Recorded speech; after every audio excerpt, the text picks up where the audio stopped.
everybody. Welcome to episode number 6 of Deep Conversations. Tonight we have special guests Bruce Beveridge and Steve Hall joining us. Hi, Bruce. How are you? Okay. Good. Just in case you all don't know who Bruce Beveridge is, he's the co-author of quite a few well-known Titanic books, including Titanic, the Ship Magnificent, Volume 1 and Volume 2, Olympic and Titanic, The Truth Behind the Conspiracy. And then you may recognize this new book, RMS Titanic and 50 Objects, that just recently was released. We're looking forward to talking to him and Steve this evening. So this is the first episode of Deep Conversations in quite a while. Hopefully it'll be the first of many to come. I'd like to anyone out there in the Titanic community, authors, historians, explorers, if any of you would like to join me in a conversation, just let me know and I'll be happy to have you on and talk about anything Titanic, books, expeditions, artwork, anything at all. It would be my pleasure. Anyway, Bruce, do you want to tell us a little bit about how you and Steve met?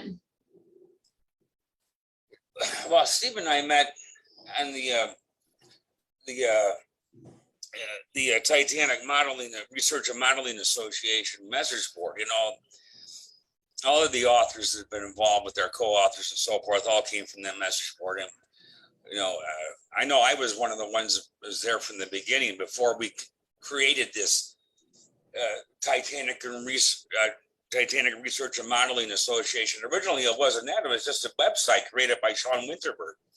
This poor kid, he had this model, and he had a model, and he wanted to make it as accurate as possible. So he creates this website, and he found so many other people out there that wanted to also get their model as accurate as possible. And so I started taking part in this message board, and then Steve came along and he used to post on there too. There was a couple of guys, I don't remember all their names anymore, but that's how we met.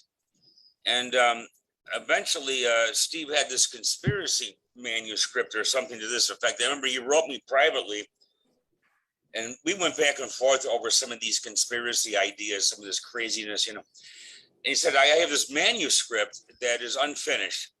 Would you be interested in going through it and checking it for accuracy and so forth? And then let's see if we can make a book out of it. So he sent it to me. It was a mess.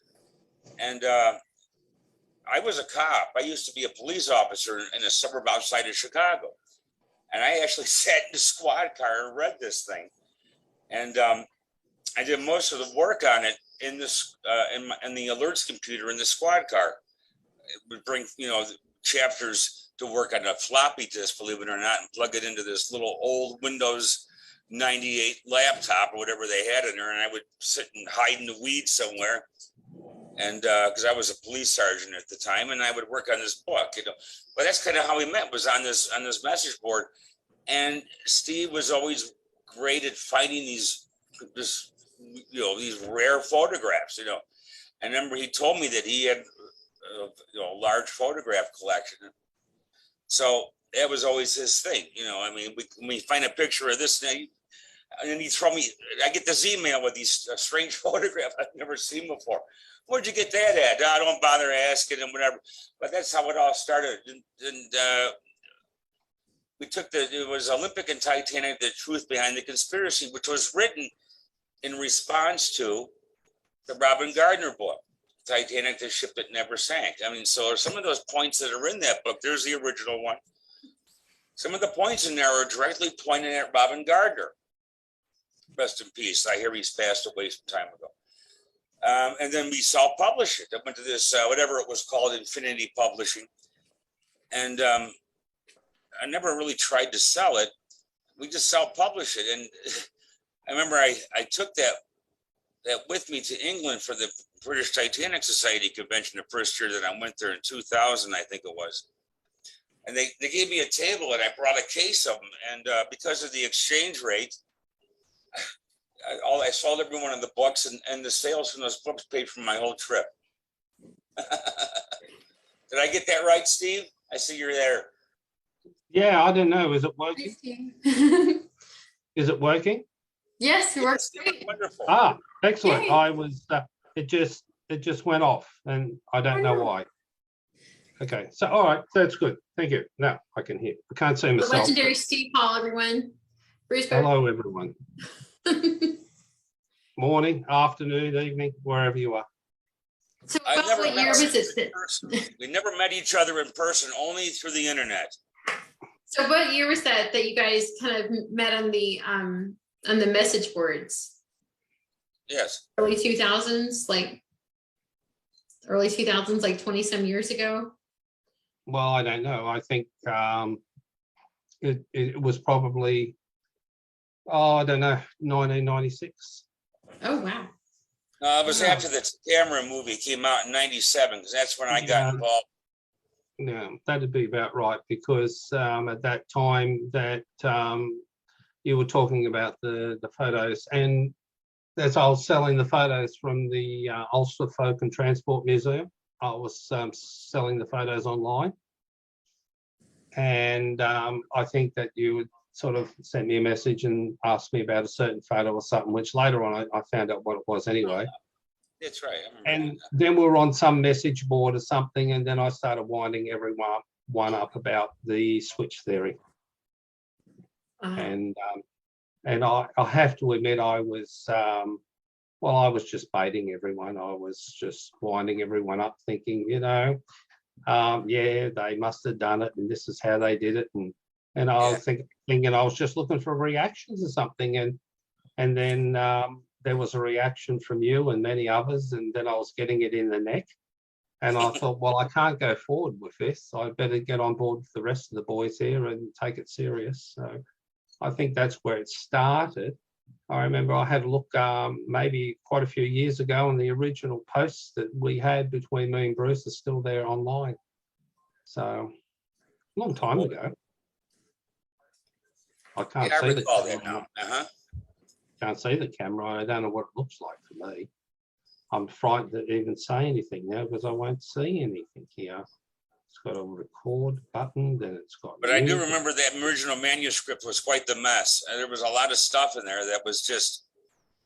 It was awful. It fixed it, No, it was awful.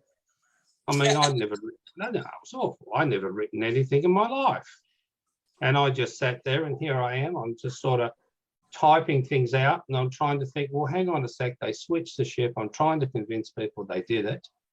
And just try and pull everything here together, and then when I sent it to you, you must have looked at it and threw your hands up and said, come on. And of course, yeah, and you're better at writing than I am. That's probably that's probably why your name's first all the time, I suppose. And then we threw in a chapter where we actually created a situation that we really had to push the envelope.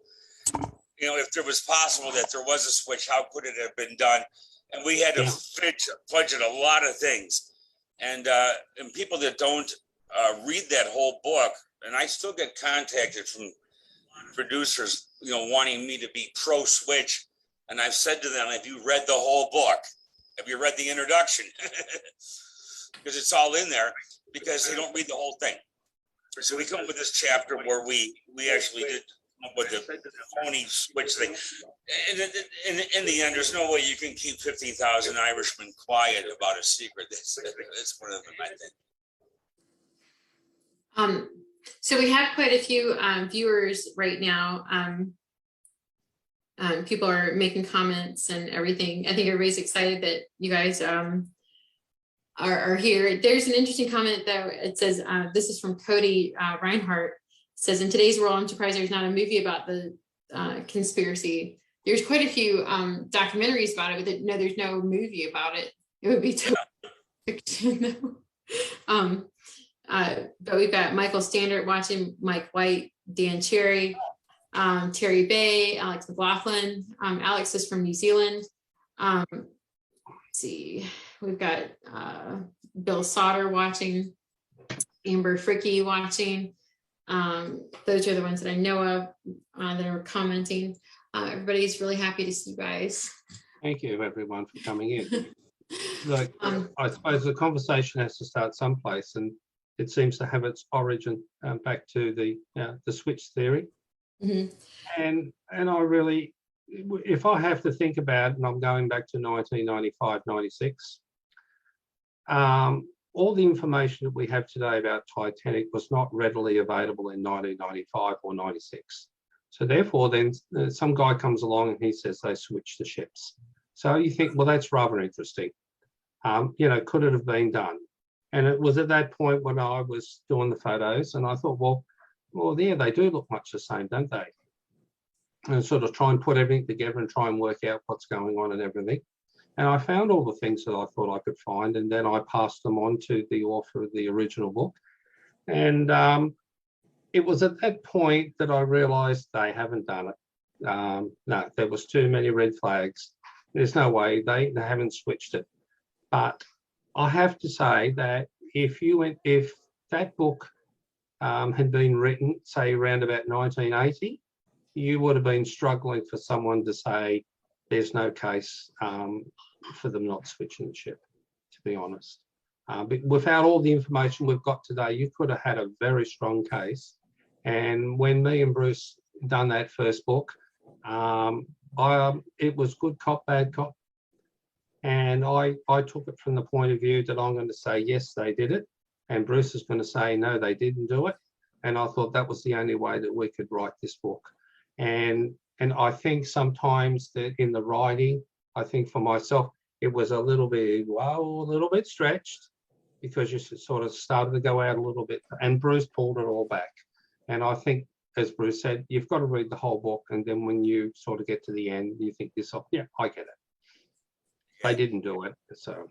Good way of putting it. Yes, it is. We threw in those extra chapters in the end just for the eye candy, or all the overdoing it with all the photographs and the circles and the arrows, pointing out the differences in the two ships. You know, that was you doing all that, Bruce, because you knew more about it than what I do. I could possibly have known at the time, because you were doing modelling and all that type of stuff. So I think I was learning as I went along with it too. So I just thought it was interesting that I got to meet so many people through the Titanic Modelling Association that are still friends today. And I just think today, well, you know, who the guys like Scott Andrews, these are a lot of people. I know you're saying Dan was Cherry's there, and all these guys knew me from there. And I just got to meet all these guys and talk with them. And it was at that point I said to myself, you know, Steve, you can't talk about the conspiracy. It's going absolutely nowhere. Get on board with it. Let's get serious. Let's start talking with everyone who knows what they're talking about. And from there, I went forward with it. And that's how me and Bruce kicked off. So. Yeah. That's it. Go ahead. No, I was going to say, you put it very well. I couldn't agree more. Good way of putting it, Steve. Yeah, no, it's really how it went down. And, you know, if we go back to let's say go back to 1997. So therefore, you know, I'm sitting here in this room, and it was exactly the same room. And I think at the time I was probably using Windows 98, and we're on the old message, and the old message boards, and you're sitting there and typing away and things like that. You really didn't get instant responses from people. So you could be rather sort of crude or say something that perhaps you shouldn't. And the reaction wasn't instantaneous, like it was like on Facebook. All of a sudden you get frown faces and you get things like that. And you felt that sometimes there was a fringe group out there, and they're going, yeah, give it to them, Steve. Yeah, they switched it, you know. And sort of you kept going, but then all of a sudden you thought, oh, geez, I'm banging my head up against the wall. And this is ridiculous. I'm batting on the wrong side here. I've got to go over to the good guys. Yeah. And that was the start. That was the start of moving on with Bruce. And then, okay, then so Steve Hall. Okay, so, you know, yeah, Steve Hall and these great books, and he's done this and done all that, you know. But there was a point there that he was a little bit on the dark side. And the wind could have blown either way, and I could have been, I would have been nowhere if I went for the switch theory, would I? So. It's funny. I work at a high school. I think I've mentioned that before. And a lot of the kids, they know me as like the Titanic teacher. I've given a lot of like presentations and classes in April about the Titanic. And just recently, I started a shipwreck club. Kids of any grade level can join. I'm in the high school. And even if they don't know anything about Titanic, they're like, oh, I heard they switched the two ships and like the wrong ship is at the bottom of the ocean. I'm like, no. Listen, let me just explain this to you. It's at the bottom of the ocean. And the only reason it sank is because it hit an iceberg. That's it. End of the discussion. It hit an iceberg, it sank, and Titanic is at the bottom of the ocean. Yeah, that's it. I get that from my son. He sent me a messenger thing when he did. Have you seen this? The switch theory. I said, yeah, I wrote a book about it. Maybe you Like don't two know books that. about it. Well, really, yeah. And you know what I find it's rather sort of, well, it's rather awful when I think back at, because back in the Riddle of the Titanic, which was released in '95 or something, and me and Christine, my wife, who I can hear out in the kitchen, it was coming up to Christmas, and we went to the bookshop, and there was a book there called The Riddle of the Titanic. And I thought, well, good, I'll read that. And then whenever she wasn't home, I'd go up and get the book out of the cupboard, and I was reading it and whatever, So, and I thought it was absolutely fascinating. But it seems to have grown legs way out of proportion of where it should be. It's too many people have jumped onto it. All of these things, white paint, and it's got to be the Olympic, and I think Bruce, we had discussed about the stroke arrangement, which was on the port side around the anchor, and everything else went with it, and it really fell apart very quickly. So back to the live feed, to the comment section. Michael Standard says, actually, there was a movie that was had attempted to be made, or actually, a movie has been attempted. I don't know if it went anywhere because even the screen caps were asinine.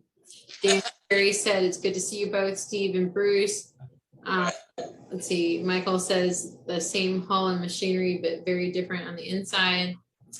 Let's see, Terry Bay says the superstructures have differences. Dan Cherry said that he gets that too with the younger kids. They all believe in the conspiracies. And not to mention that they think that it's new. I'm like, no, it's been around forever, y'all. No, just no. Tony Strublick says that absolutely amazes him that people believe the conspiracy and doesn't seem to go away. That's true. And Tony, I would like to mention, is one of my other favorite artists. We were all talking, Tony, about artwork earlier. I have some of Tony's artwork in my house too. Absolutely fantastic. Tony is just an amazing artist. If y'all haven't ever heard of him, go check Tony Strublick's artwork out. He is an amazing maritime artist. Cody Reinhardt says the blueprints of Titanic's bridge were different than the Olympic. Sure. All right, so because we have lots of other things to talk about other than switch theories. But before we go on, okay. Before we go on, and just let's finish it off with the switch theory. There's a lot of people, and they're saying, it couldn't be done, and it couldn't be done, and it couldn't be done, it couldn't be done, it couldn't be done, whatever it was. But when you turn around and you have two people who know the Olympic and the Titanic, like me and Bruce, you think to yourself, in the end, could it have been done? And I think really, if you look at it, the only reason you couldn't have got away with it, you couldn't have made the changes in the time it said, but you just couldn't keep 10,000 Irishmen quiet. That is very true. And two, with the big piece, those were the portholes were specific to Titanic. So just the big piece, that was just evidence right there, even further support the fact that it's Titanic down there, not Olympic. So, I don't know. But y'all have this book, go get it. It's great. Well, disappointing, I suppose, because it would have been great. Because, if they had switched them, absolutely, what a fantastic thing, I suppose it would have been. Great conspiracies, get everything and do this and do that. But, in the end, they didn't do it, and it's Titanic down there 100%. We all know that. And it's just got out of hand over the years. And although me and Bruce have wrote the book and done 2 books on it, saying, well, it's, you know, here it is, they didn't do it for this reason. People don't pick the book up and they don't read it.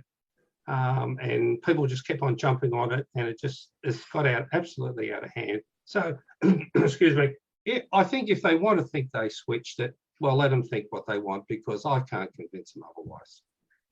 Dan Cherry said he's been to Belfast, and if you give a man a pint, he'll talk your ear off. Well, that's quite possible, you know. Having family. I don't think they could have kept quiet. Maybe too much Irish whiskey, perhaps. It sounds really good anyway, though.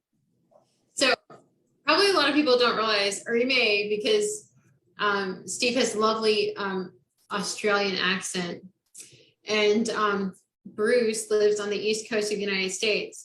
So I don't know if y'all realize the astronomical geographic distance. That's like about 11,000 miles. It's a long way. Yeah. And Steve has the Australian accent, which is lovely, and I have the Chicago accent, which is also lovely and hard to understand because I mumble a lot. But it's no, Bruce, you have a good accent. I think it's really good, and I don't hear my own accent. And I think I'd said to Joanna before there, where I grew up in Australia, my wife Christine grew up in exactly the same area, and she talks exactly like me. So I don't know any different. And the only time that I think anyone ever picked me up, I was on the plane coming back from Finland in Helsinki, because I was over there working with Clive. And I was sitting on the plane, and somebody said to me, they looked at me and they said, "Oh, you an Aussie," or something like that, or something about. And I said, "Yeah, that's me." I said, "Is it that obvious?" He said, "Mate, it's so bloody obvious." He said, "It's not funny." He said, "You're like that other bloody blokes building the Titanic, ain't you?" And I said, "Yeah." I said, "I sort of know that guy, sort of whatever." So, but we have a word about that later on, because there's something funny that I can tell you about that actually. So anyway, more quick, go. My point was, you guys live That's all right. Close to each other, and you have co-written quite a few books. The Ship Magnificent books. There are like 5 authors, and Titanic and Photographs. There are, let's see, 1, 2, 3, 4. There are at least 4, 5 authors. Yeah. How does that work? Because some of these books were like before social media, just in the dying age of social media. Obviously Zoom is kind of new to you guys. How did that work for y'all? How do you co-write these books, so well, and you've written so many together? How did that work for y'all? What does it look like writing books together like this? I think Bruce should ask that, because Bruce is Titanic Ship Magnificent. It's got Bruce Beveridge written all over it. Whose name's biggest on the cover? Bruce Beveridge. Who knows more about it than the others? Bruce Beveridge. So you talk about it, Bruce. Well, that book started off as just my field notes. I would go out and I would give talks in the local libraries and all that, and I have a horrible memory, so I wanted to just write notes. I had all this reference material, all photocopies of pages out of the Electrician, and maybe another photocopies out of the Shipbuilder, all these old, original publications. So what I did is I would say, okay, if you look at, let's say, the Electrician, you might have something that says in there about the generators, and there'll be different information from what the next publication says. So what I was doing is I was just merging these together for notes so that I could stand in front of a group and study them before I gave my talks. Well, this started to grow because I had a job after 9/11. I was a police officer. I got injured in a line of duty, and my career was over in the beginning of 2001. And what are all washed up cops for the most part, either carry on to be security guards, or whatever it may be. Well, I ended up being a security guard. They were hiring anybody that could carry a gun after 9/11. I got put down at the Chicago Mercantile Exchange on the second floor on an afternoon shift. There was nobody in the building, but I had to watch the door that went into the interstitial. This is the server room below the trading floors, to make sure nobody snuck into it and destroyed anything. I was there for 5 years, so I had time, and I just started writing about. I'm like a jack of all trades, but I'm not a master of anything specifically, except for the exterior appearance of the ship. So I reached out to my friends. Scott Andrews, I think, is arguably the best when it comes to those engines. Bill, I'm sorry, but Scott's good too. I'll let both of you. But Scott is the one I knew at the time. And so I wrote each one of those chapters. I wrote all the individual deck by deck. I wrote, and I went to the library and I got original reference material. I only wanted the stuff from the period. I don't want anything that's been rewritten. I always go to the original sources. I want the original newspapers. If it doesn't smell like mildew, I don't want it. And I did all this, but I said, okay, I'm going to just use it as an example, the engine chapter. So I get a hold of Scott, I email him, and we have talked on the phone for hours and hours and hours in the past, because he's relatively close to me compared to the other guys, of course. And I said, listen, I'm going to send you my chapter on the engine room. Would you look it over and tell me if it's wrong or if anything's wrong with it? And he wrote me back and he said, everything in your chapter is correct, but it's for the wrong size ship.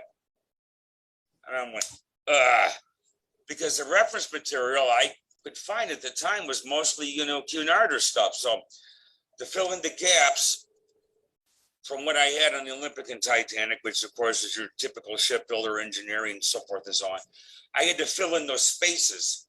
So I went to other original material, and of course I found it's very easy to find things. The material was too old. I said, Scott, why don't you just write the whole chapter over again? He goes, okay, fine. He wrote that whole engine chapter, the propulsion chapter is 100% Scott Andrews. And then I did the deck by deck interior thing, and I sent it off to Daniel. I said, Daniel, you're the best I know on this. Can you add to it? Can you fix things? And he is the one that went in there and he completely redid it for me. I mean, there's a lot of my writing in there still, obviously. I mean, to painstakingly go through these auction catalogs and try to figure out, the sizes of these desks and all this stuff. Why did I do that? Because I had the time to. And also I thought upon, I said, look at, here's somebody now going into this engineering library to get this old edition of, the shipbuilder or something. And I think, 100 years from now, somebody may want to know things about the Titanic, and I wanted to create a reference book. So yes, they were written as reference books. So you could go back and look it up. And there's information since then, of course, have been updated because of the different dives in Iraq and so forth and so on, but not a lot of it. A little bit, here and there, skylight perhaps. But then we go to Art Braunschweiger. Now he volunteered to edit that, and he did. He would go through these paragraphs and take my writing, and he would rework it in proper English and so forth, in the grammar. But Art, he had this love. His main interest was the navigational appliances, the signaling and so forth, and the flags and all this. I said, Art, why don't you just rewrite all that? And that's what he did. So basically everything that has to do with signaling and the compasses and all that is Art Braunschweiger. And that's how he went from being the editor to a co-author. And then of course, Steve read everything that I did, whether he knows about it or not. He's always got some comments. And of course, he was the one that found a lot of the photographs that we used in there, including the stuff from that one friend of yours that's been passed away now. I forget what his name was, Inglius, the guy from overseas. He's gone now. Rest in peace, But he put a letter. So that's how that came up. And everything's done through email, not done through phone calls. So I spent a lot of time writing emails. Australia, Steve, you got Daniel Plistorner writing him. David, I think Dan Cherry's contributed to that too, isn't he in there somewhere? David Cotgrave. A lot of people that are listening to this right now. David Cotgrave, West Australia. So many people, and and when you looked at where we were at with it, because sometimes that when we were doing it, there were so many emails around that I thought, well, what's happening here? You know, there's 10, 15 emails and everyone's saying this and we'll do this and we'll do that, whatever. And in the middle of all of that, we're sort of working through all the photos and doing all of those things, trying to get them in the order they're supposed to be. And some of the photos were very poor and getting it sorted out. All of a sudden, the whole thing just blows out to such a huge size that you're thinking to yourself, well, hang on a sec, what page is this going to be? Oh, this is 680. I mean, this is just blowing out of absolute proportion. We need to break it down. We need to get it, you know, sort of like into 2 volumes or something. And Art did that. Art did that. He was able to compress a lot of that. He was able to, as an editor, he was able to take it. He cut a lot out. There was more chapters that we go in that. There was a whole chapter on the uniforms. We completely dropped it. And the other thing that I remember too with it, Bruce, and other people have made comments to me about it too. It is clear when you read Titanic, the Ship Magnificent, it's been written by multiple people. When one person writes a book, you can follow it all the way through and you say, you know how someone writes. When you look at Titanic, the Ship Magnificent, it's got 4 or 5 people, whatever it is. It's all different writing styles, but Art came together and made it all look like one group of people done it all, you know, almost like in one sitting. So come together, absolutely fantastic. So very proud of the book. Yeah, well, I tell you, it was such a logistic nightmare that, you know, it took 5 years to write, but that wasn't all at one sitting. I gave up on it a number of times. Well, I just couldn't handle it. But I went back. And then, of course, with Art kind of kept our nose to the fire. Certainly did. I know him and I got into a lot of email arguments because he'd say, you know, you just can't come out and say this. You got to say why that is. And I'd say, well, you and I argued over certain things, you know, with things. And, you know, there were times that, you know, I said things to you and, you know, you got the hump and that's okay. Because I would simply say what I thought, you know, and you would go, oh, yeah, whatever. But, you know, really in the end, it just come together and, you know, and I just thought that after we'd done the first book, this would be absolutely lovely to turn around and do something so good. Because the Switch Theory book was, yeah, that's okay then. So you get your name on the book, that looks lovely, you know. But to turn around and produce something like Titanic, the Ship Magnificent, which was going to be, you know, absolutely fantastic. You just had to keep going. And Art was really behind us and with a big stick and saying, do this and do that. And yeah, all the guys were involved in it. Very proud of what we did, what we achieved in the end with it. So as soon as we get done with that complete 2-volume thing, everybody's burnt out. And then there's Steve. Oh, what about our photo book? And I said, no. You know, because, you know, yeah, okay. So we're talking about the photo book because I had been selling the photo. That's it. That's a good book, that one. One of the best-selling Titanic books of all time. But because when I started with all of that, it was the photos which drew me in because I was selling the photos for the Ulster Folk and Transport Museum. And I had a website and I was selling the photos and I thought, well, we'll do a book called Titanic Photographic Compendium. That's what I wanted to do.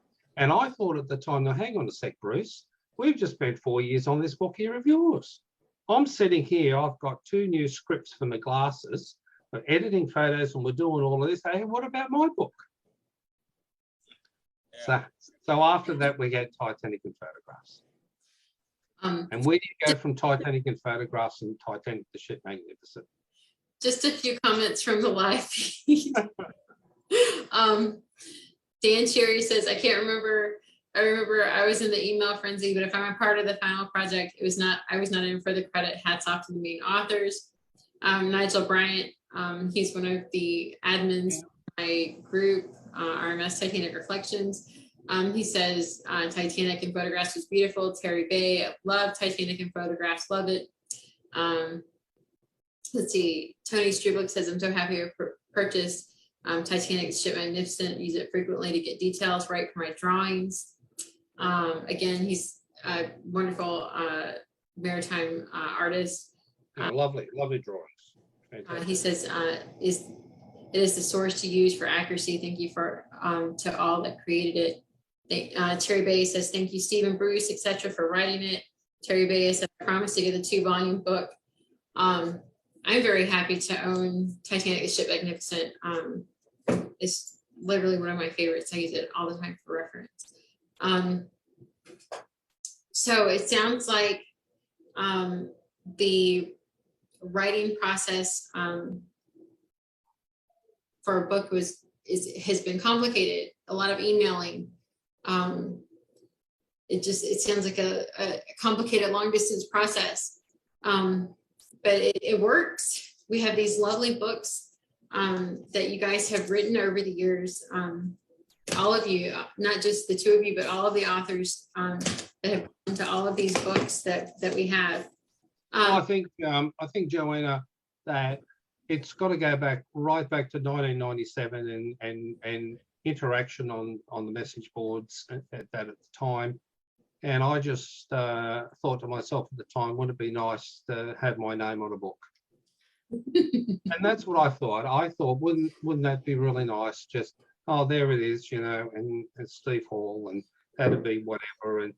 And of course we done that. And then you went on, and then was Titanic, the Ship Magnificent. And I don't know, maybe I was thinking we should turn into 2 volumes because I got my name on 3 books instead. And then it snowballed from there because I thought we had got ourselves a bit of a reputation as knowing what we were talking about with Titanic. And we didn't go to the wreck because, well, not to the wreck itself, but we didn't touch on that because we were doing the ship itself. Other people were doing it, so we just concentrated on photos and, There's so many people out there that do a wonderful job on the passengers. And that's all you really hear about, the passengers, and you hear the genealogy, but nobody had ever written about the ship itself. Yes. And that was like, wait a minute, this is a piece of art in itself. Don't you understand? Yeah. So that was the idea of a book about the ship itself, not about the people. Well, I put together a little slideshow of some of your works. I would like to show that real quick, just in case our viewers are not aware of some of the things you've worked on. So I'd like to show that real quick, and I'll share my screen. It will be brief, it's not very long.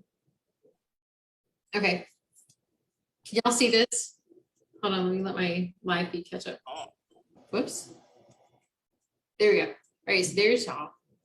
This is where it all began with Olympic and Titanic. Yeah, that's where it began. That's where it started. Yeah. That was published in what, 2004? Yes, and it was probably finished and written and completed by 2002, and took us 2 years to get it published, and we self-published it in the end. So, yeah. In this, this Ship Magnificent, that was originally published in 2008, right? With volume, Yeah. I mean, with the original release. And then we have Report to the Loss of SS Titanic. Both of you can read to that one. And that's got a whole host of people that contributed. Sam Halpern, Kathy Akers Jordan, George B., Bruce Beveridge, Mark Turnside, Tad Fitch, Dave, what is that, Gittins, Steve Hall, Lester Mitchum. See, Sam didn't want to write that book, and we talked him into it. He was very prevalent on the message boards with his research, which I always enjoyed. The guy was very knowledgeable. Sam, you should write a book. I don't want to do it. I don't want to do it. I said, Sam, we'll help you. All those people said, Sam, we want you to write a book and we'll help you. So that's what they did. That's why there's all those names on there. They all contributed to that. And now Sam has written other books. So, now he's gone on to a lot of things, Bruce. He's one of the top guys in the field, and it's just looking at the book there on the left there, and which is a great book. And what might draw your eye to it is that the author's names there are alpha sorted. I'm not an alpha sorting author name sort of person, but that's okay then. But just the just to look at the cover there, and I think people might be interested to know this. The watch there is mine, which is on the table. That's mine. It's probably the third time that I took the photo, because the first time it didn't show, 220. It's Art's rigging plans. It's my old glasses, and the piece of steel at the top is off the Olympic. It was a strike removed after the Hawke collision. And the photo there is just a generic photo from Ulster Folk and Transport Museum. And the bifold marker, which is at the top of the photo there, which belonged to my great-grandfather. So it dated back to the same time of 1912. Now, I was just looking at turning around and producing a cover, and I thought, well, I'll do a cover.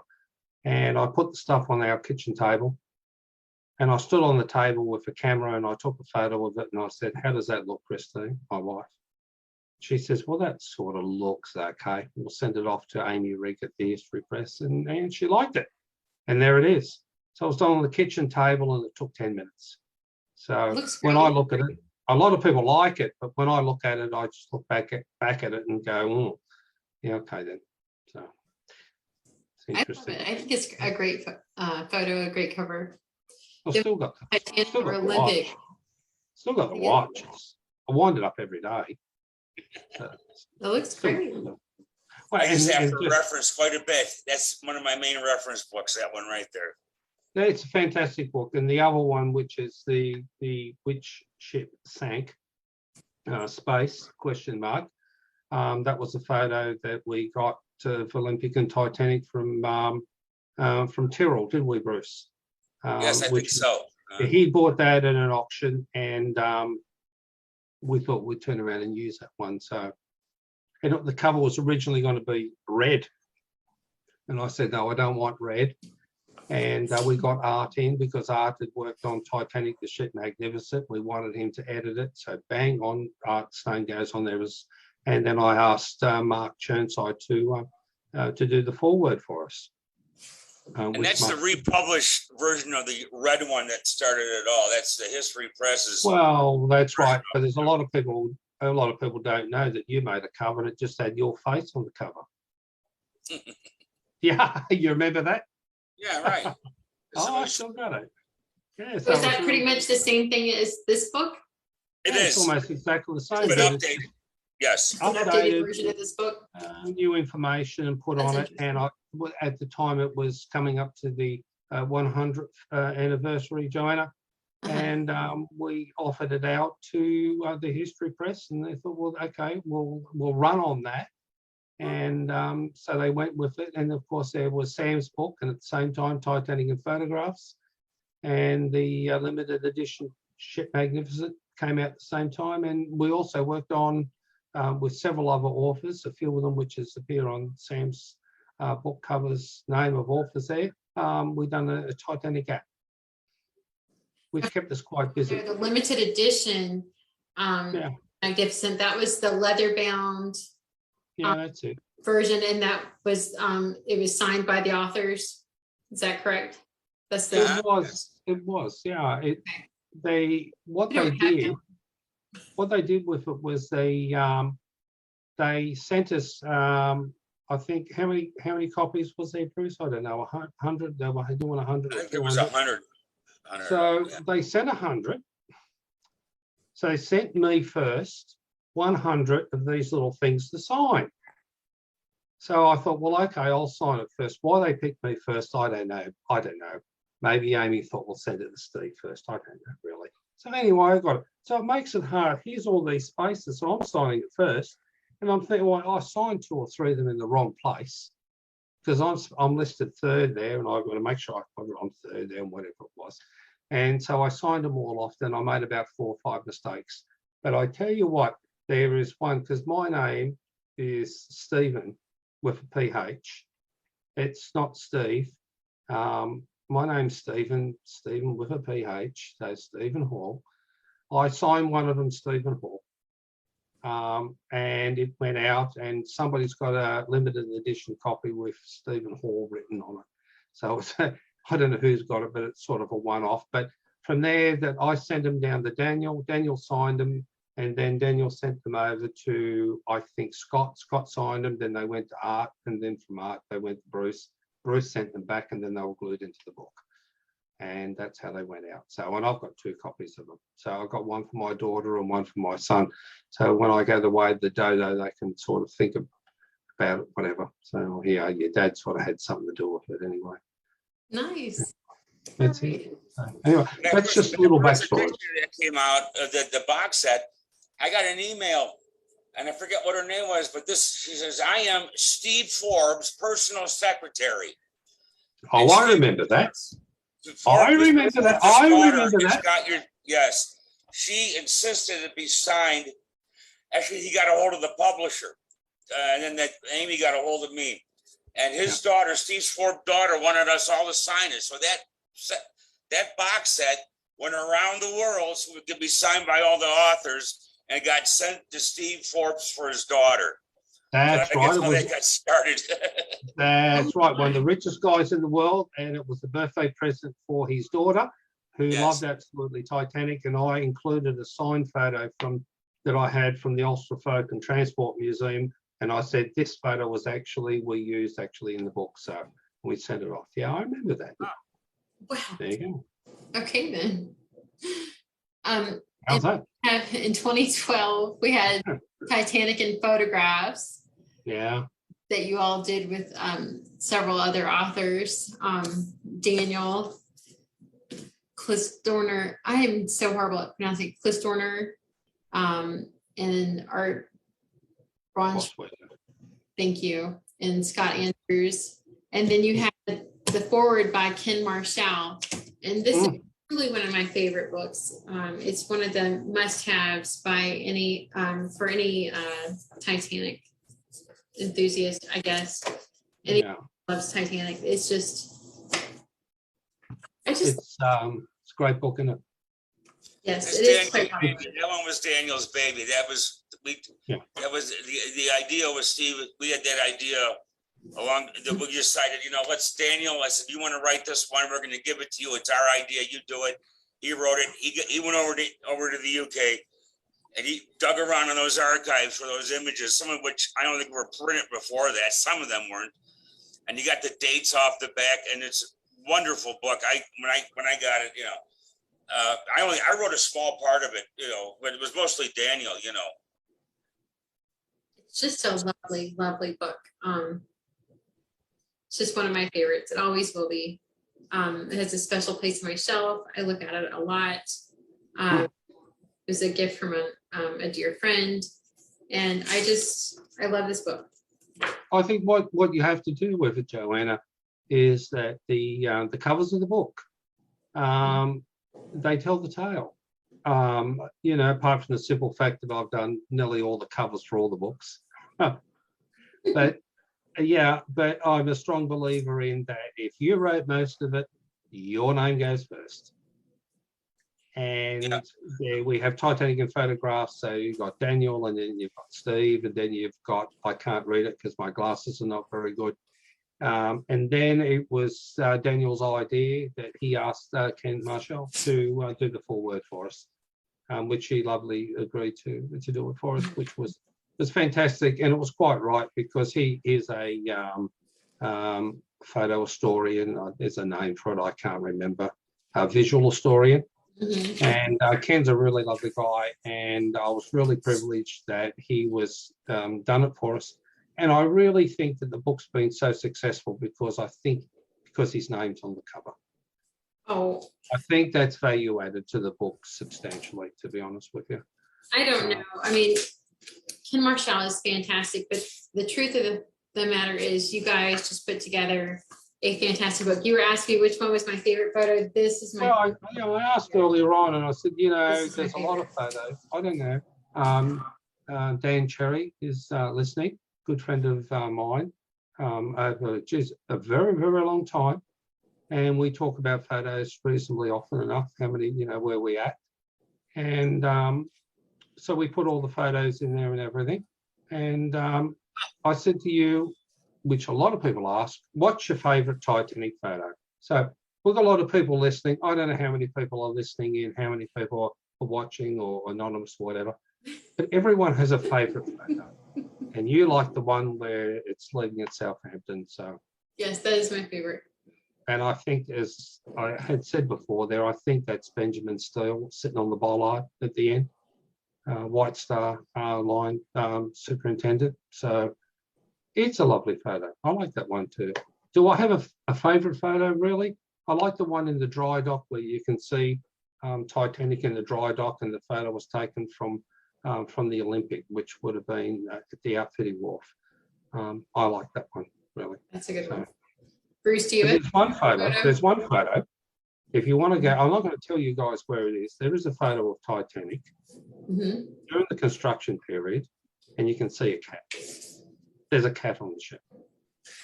Oh, there's a cat on the ship. Are you sure? There is. Jenny? I thought that was just a that's legend. not true. No, there's no Jenny, and there's no cats watching it. I think when we done the Titanic act, didn't we had some little fast facts or something, and somebody saying that there was a cat on there that took all its kittens off, and it came down at Southampton, and then a couple of the workers there said, "Oh well, if the cat's going, there's something wrong. I'm not going on this boat." So maybe a wise move. I have a cat. I named her Violet. Yeah. Well, cats seem to know things, don't they? Oh, wait. Okay. So moving on. So we have the lovely RMS Titanic coloring book by Steve Hall and Bruce Beveridge, drawings by Lucy Hester. Yeah. If you have this book, you should get it. It's still available in the secondary market, y'all. Yes. It is the only book that I contributed to that I've ever seen in a bookstore, is that one. Yeah. In England, I saw it in an English bookstore. And that was something that you did with Steve, with the publisher. Did you get a hold of me? And they said, "Here, I just want you to check the captions on it." That's all I did with it. I didn't put a lot into it. The more I did with Steve. I got an email from Amy at the History Press. Amy Rigg, she signs everyone up, so a lovely girl. And said, "We want to do a colouring in book. Do you want to do it?" I said, "Yeah, I'll have a piece of it. Get my name on another book. Sounds a good idea." I said, "I can't draw." I said, "I can't even draw a cat." And she said, "No, we'll get, what's the name? Lucy, I think, to do it." And she did it. And I wrote most of the captions, and because I'm dyslexic, which I can't read properly. And so then I brought Bruce in, whatever. So, can you sort of go through the captions, because he's better than me. And that was it. It was a commission job, and we just got paid X amount of dollars for it, and it went out. So I have a very funny story about this book, because when I went through the captions, there is no mention, there isn't any pages just talking about the sinking itself. Oh, no. It goes right from the Titanic leaving, from Ireland. Then the next page is the Carpathia. No, but they didn't want any. They wanted nothing to do with the wreck. Nothing. Right. To do with I wrote Amy. I said, "Amy, I go, you don't even just, there's no picture of this ship, and it's tilted. We don't want to traumatize any children that might be coloring in this, so we don't want to bring it up." I said, "Well, wait a minute.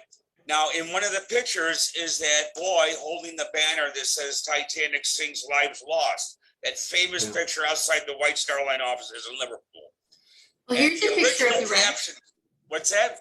I said, here's a picture of the wreck in the back. Is it in the coloring book? Yeah, that's in the coloring book. Right, but it doesn't show the sinking. You don't No, see it doesn't. It doesn't.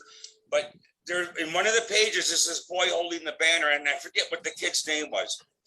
Yeah, he died a traumatic death or whatever. Yeah, because the original caption said, and this is, right, the original caption said, "And this is young, yada, yada, yada, holding the sign. And years later, he will be drafted into the British Army, and the Germans would pop him, would blow up his camp, and all this violent shit." And I went, "Wait a minute. You're not going to discuss the sinking, but you're going to have the horrible way in which this young man dies." She goes, "Okay, you got a point there." So they cleaned that up. Yeah, this just, it doesn't do that right there. It's an interesting book, y'all. If you don't have this one, I mean, I would recommend getting it. It's just really interesting. I'm never going to color in it, but it's a very interesting little quirky book. I like to collect books. I have more books than I will ever read in a lifetime, ever. Have you colored any of the pictures in? Have you colored any of the pictures in? No, this is going to be like in my collection, because it's very, I have another. I remember, Joanna, did I write the foreword in the front of the book? Did I? Introduction? Did I write that? I think so. I think I did. Yeah. The foreword is credited to Steve Hall and. Yeah, that's me. I wrote that in 10 minutes. I had a dictaphone in front of me, and I thought, well, how can I put this? And I sat there, and I went out, and I was making a cup of coffee, and I talked into a dictaphone, and I just said this, that, whatever it was, and then come back in and said, that sounds all right, typed it out, and off it went. I think it read pretty well, actually. I think it's a great collector's item. Like I said, some books I buy to read, and I will eventually read them. And some books I just buy to collect. Like I have several books from 1912 I will never read. Never, ever, ever, because they're from 1912 and they'll fall apart. I have some That's very kind of you to say that are worth like hundreds and hundreds of dollars, and I'll never read those because they're worth a lot of money and I don't want to mess them up. And then I have some books that I really want to read. And then I have some books that I just use for reference.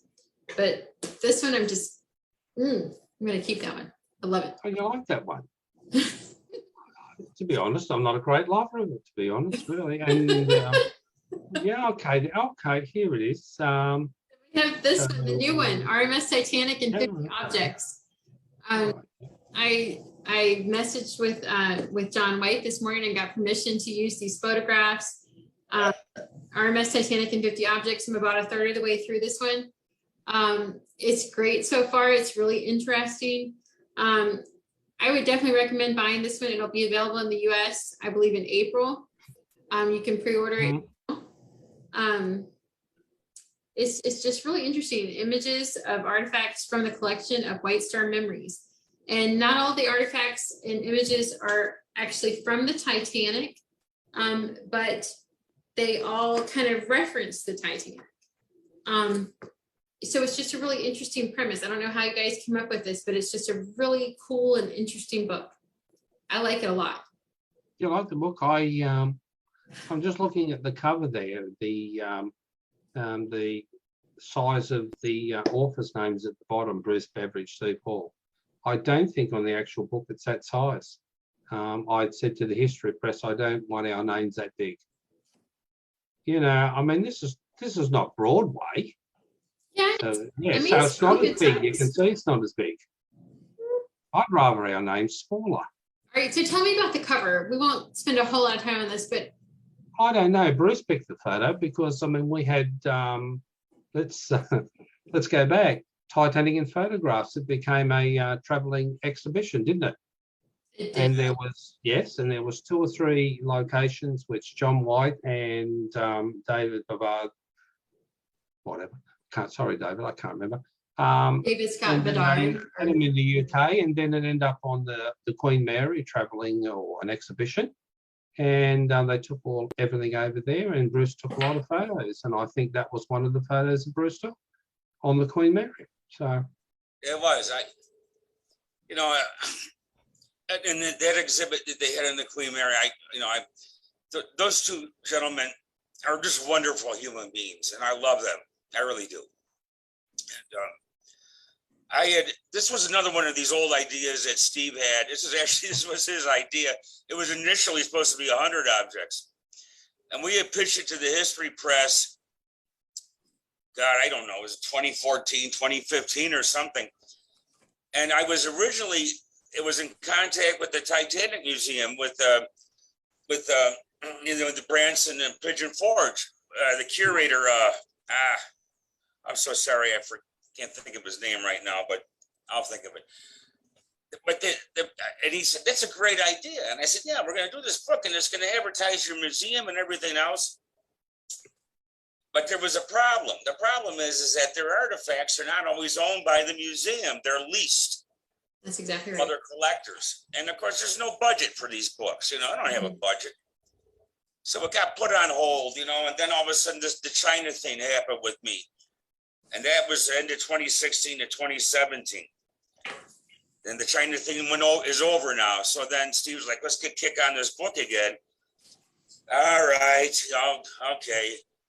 And where do I go where I can find artifacts all in one place that are actually owned, if you will, by the people that, and it's John, you know, and David. So that's what I went with their stuff. Now, it's not Titanic and 50 Titanic objects. It's Titanic and 50 objects. And you're right. It's not always the pictures.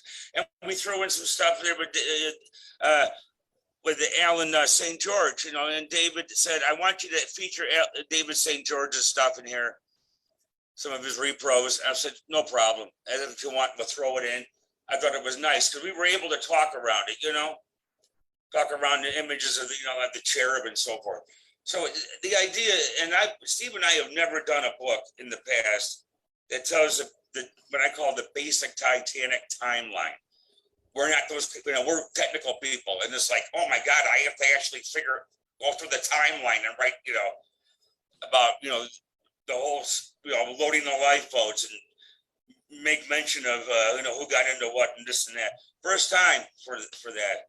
So it took me a little bit, you know, I have my, you know, I always kind of fall back to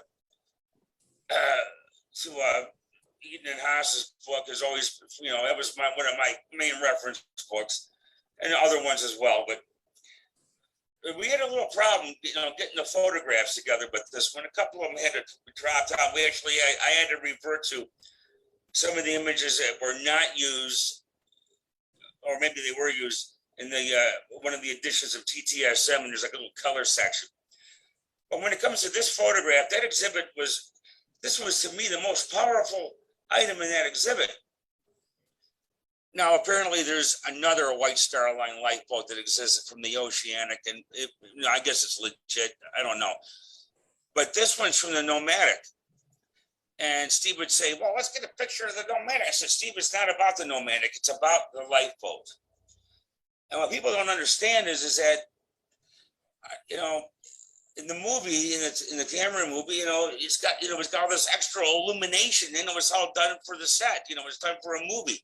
But on the real ship, those deck lights were about 16 candle power. It's like the bulb from a ceiling light, a fan light. So you had a decision to make. Are you going to get in this boat that's barely lit, to drop down 70 feet into complete darkness? Or are you going to stay aboard and take your chances on the unsinkable ship? That is, to me, is the most powerful item in that exhibit. And I wanted that on the front cover for that reason. And it's not lit well, obviously. It's just kind of a symbol of what it was maybe like, you know, in 1912, when there was very dim deck lights. So that's the story behind that photograph. That's very powerful. And that's something I will say. I've been to the Titanic Museum in Pigeon Forge, and they have a replica lifeboat, like from the Titanic. And it's in a very dimly lit room, like with a star field kind of behind it. And so you kind of get that sense of, you know, what it was like for people, you know, making that decision of boarding a lifeboat in the dark.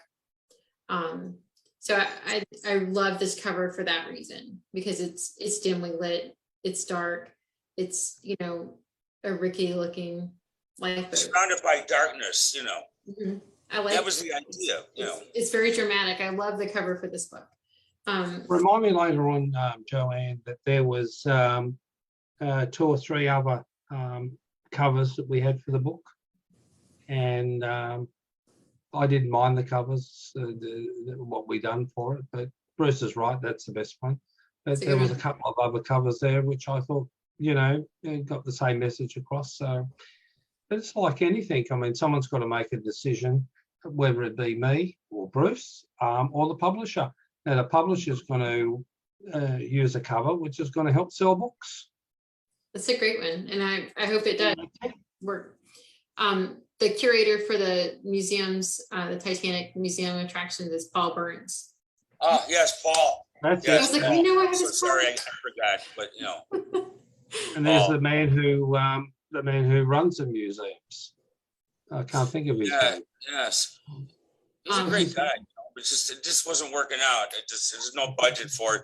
The other issues too is, I would have had to have traveled and taken photographs of some of these things which are in cases, and he wasn't going to let me into the cases to take the photos. It was just logistically a nightmare, so we didn't go with it.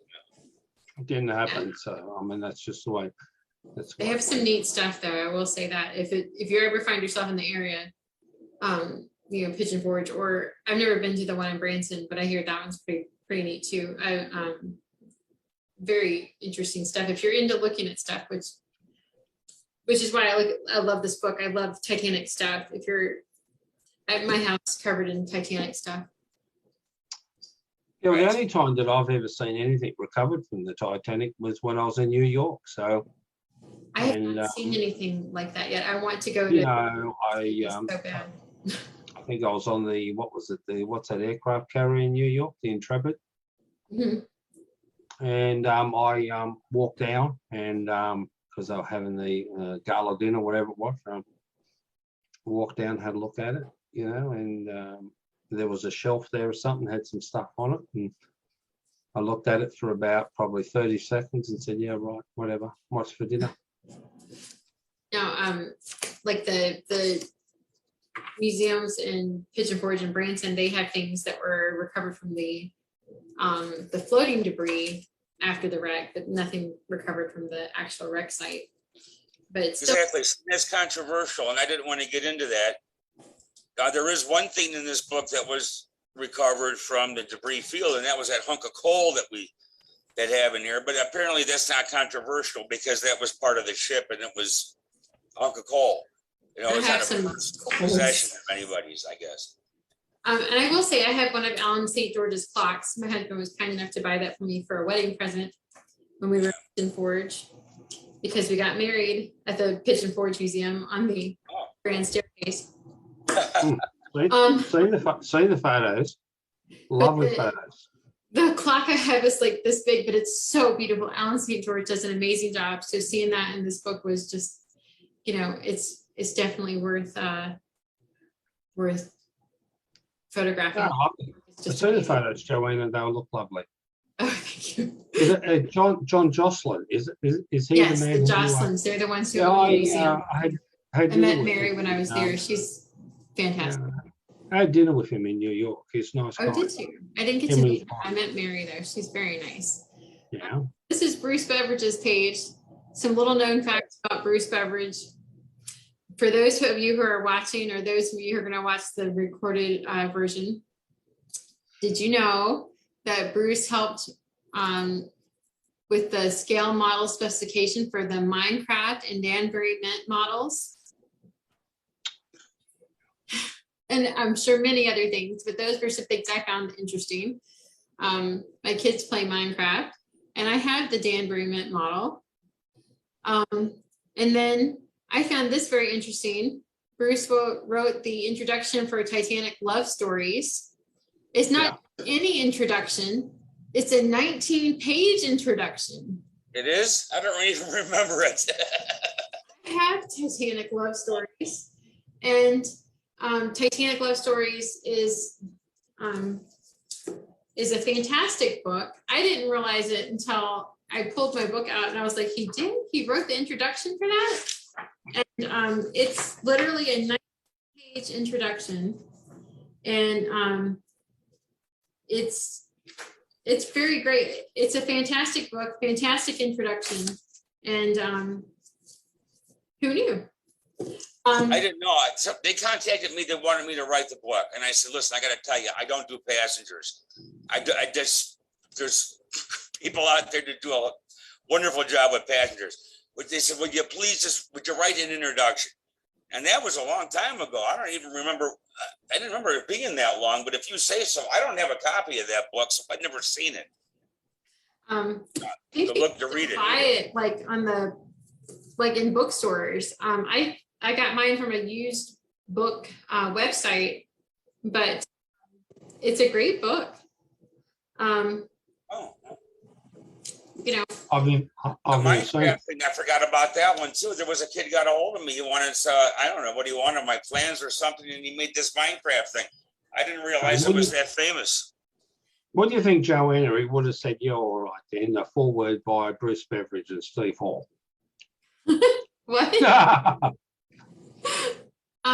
And then there's the you created the general arrangement plan, which is used to help dive teams explore the wreck. This is just unreal, the detail in this. You can, I found this website where you could order a copy of this. It's massive. It's like, I don't know, the dimensions were like, It's 3 by 5. It's a 3 feet by 5 feet. Okay, so 3 by 5. Okay, can you still order it?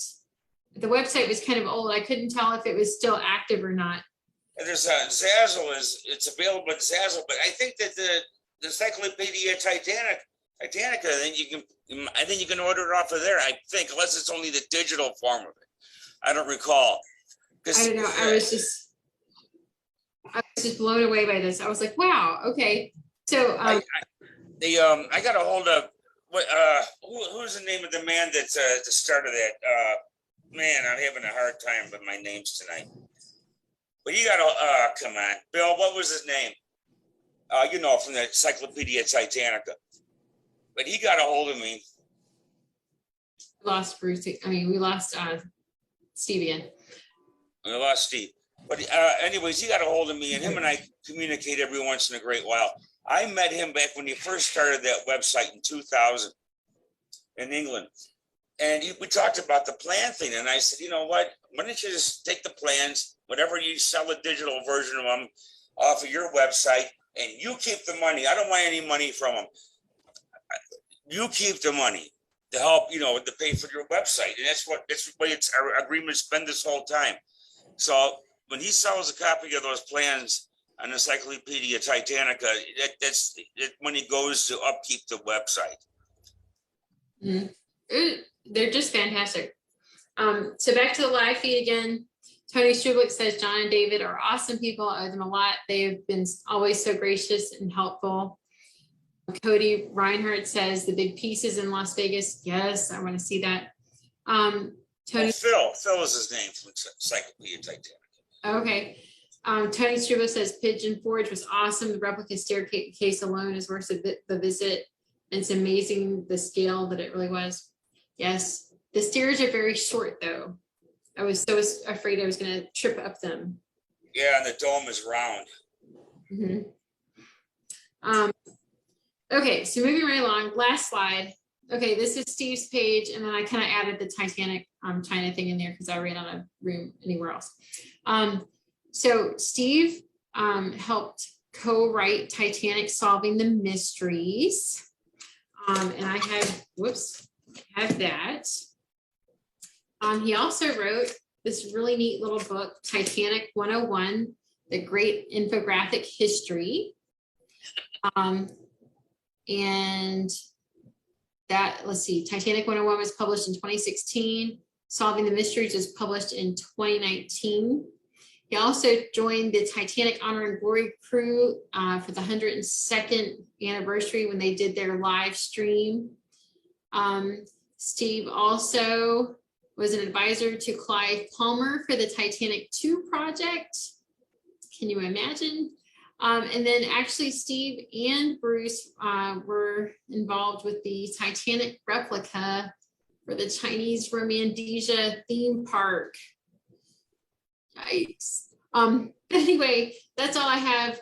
Hopefully some little known facts for you guys about Bruce and Steve. So I think that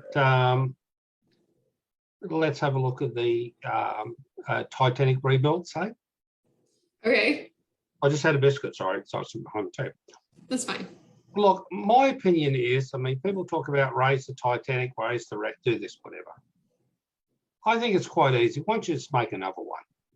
So that was always in my mind. Anyway, I had saw Clive Palmer and he'd said, you know, going to rebuild the Titanic, whatever. I thought that's really lovely. And I just saw a photo there and he was on television or whatever it was and had Titanic magnificent books there, whatever. It was great.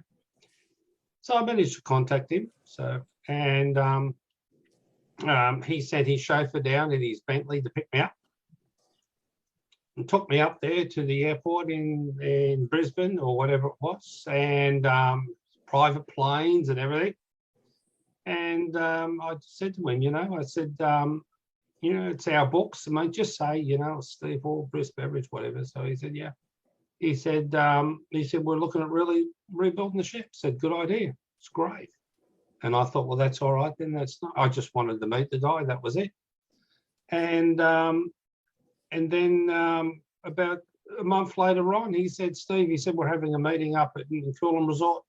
He said, I'll send the helicopter down for you. I said, what? So I'll send the helicopter down, pick you up. We're having a meeting. So he sends a helicopter down. Christine drives me over, getting the helicopter fly up there. Absolutely lovely. And yeah, it was fantastic stuff. And we talked all about it, and it was all progressing forward, whatever it was. And then they were trying to find me before the helicopter left because they were all heading down to Brisbane. Thank you, Chris. And in the helicopter on the way down, you know, I said that there's no Marconi room on the new Titanic 2. And he said, well, really? I said, well, it's not even in the plans. I said, we need to fix that up. He said, yeah, good idea. He said, and by the way, I'm going out for dinner tonight. Anyone got any money? And I said, I've got some notes there, some money. I said, but it's in the boot, which is in the helicopter. And they said, oh, we can't worry about that. So it comes in, flies in, lands on whatever it was. Anyway, 2 weeks later on, he phones up and he said, Steve, he said, can you get over to Helsinki? He said, to sort the plans out. I said, yeah, okay. And that was it. And 3 days later on, I'm on a plane to Helsinki and spent a month there working on the plans. And it was really cold. And I was just sitting over there in a hotel room and working on the plans with it. So really interesting. It was fantastic. So it was good to work around with the people who knew how to build ships, which was at the time Delta Marine, which was fantastic. Gave me an opportunity to ask some questions. Sorry, guys, I've got sinus and hay fever, whatever. And at that time, I just said to the guys, I said, you know, what do you think about Titanic? I mean, you know, was it a well-built ship? And they said yes.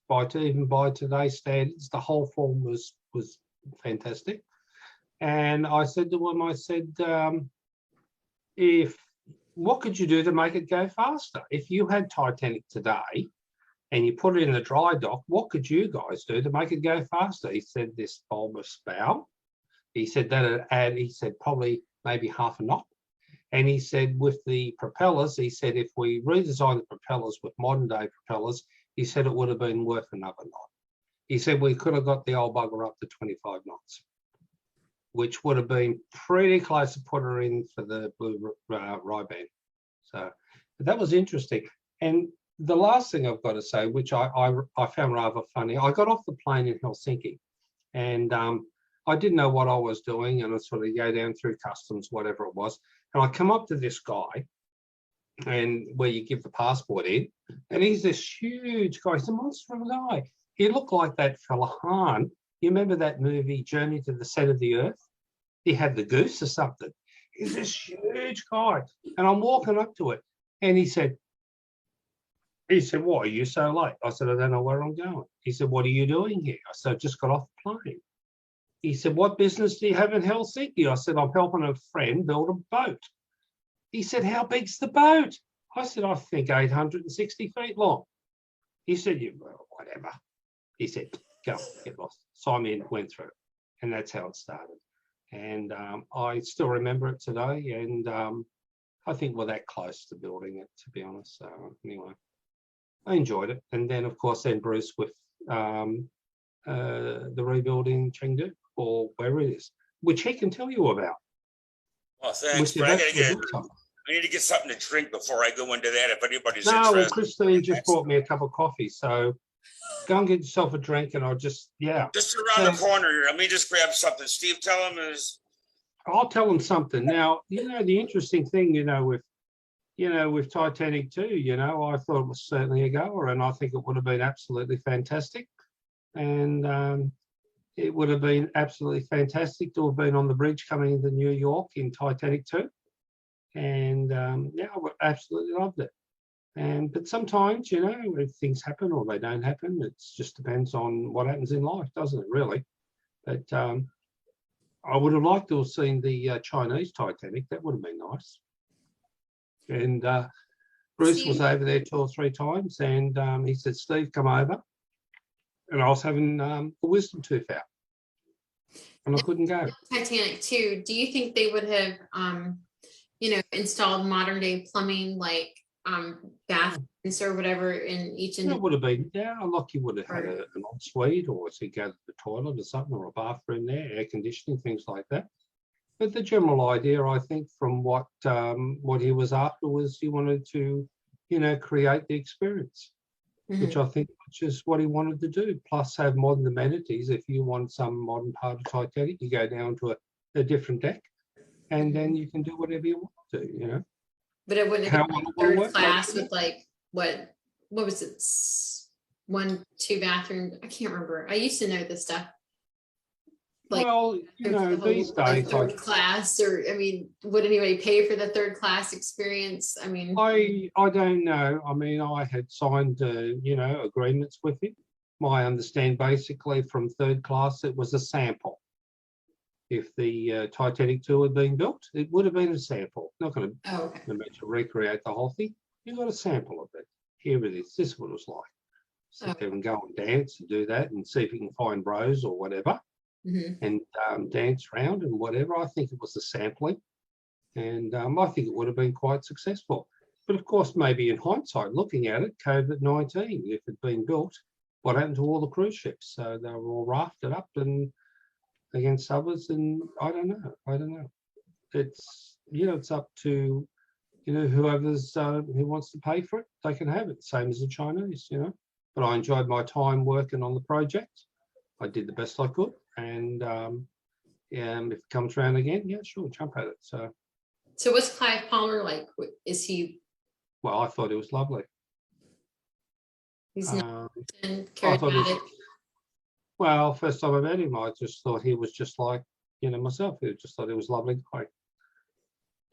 Sometimes you meet someone and maybe they've got a few quid in their pocket, and I just thought he was a really lovely guy, and had dinner with him once or twice.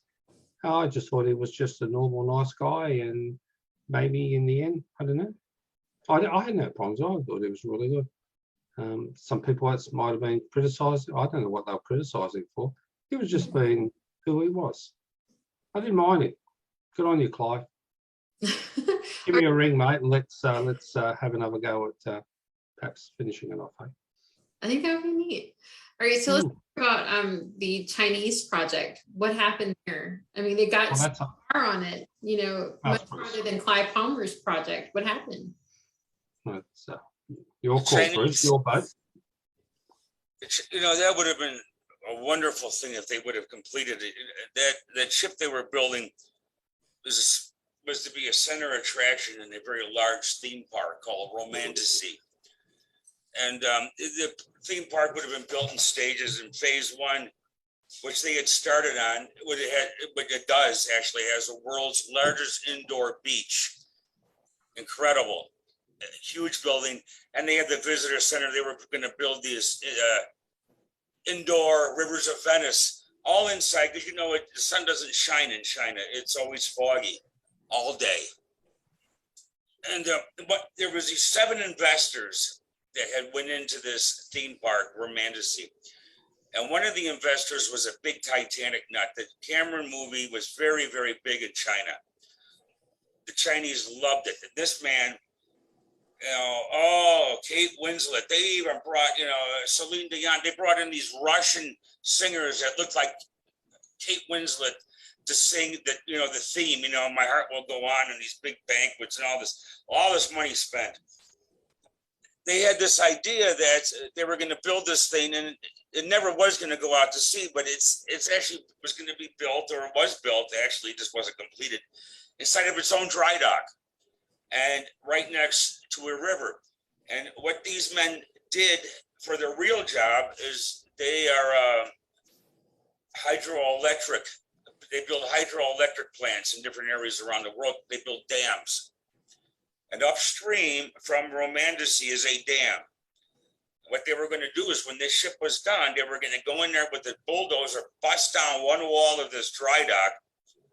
The dockside wall was about 6 feet taller than the rest of it.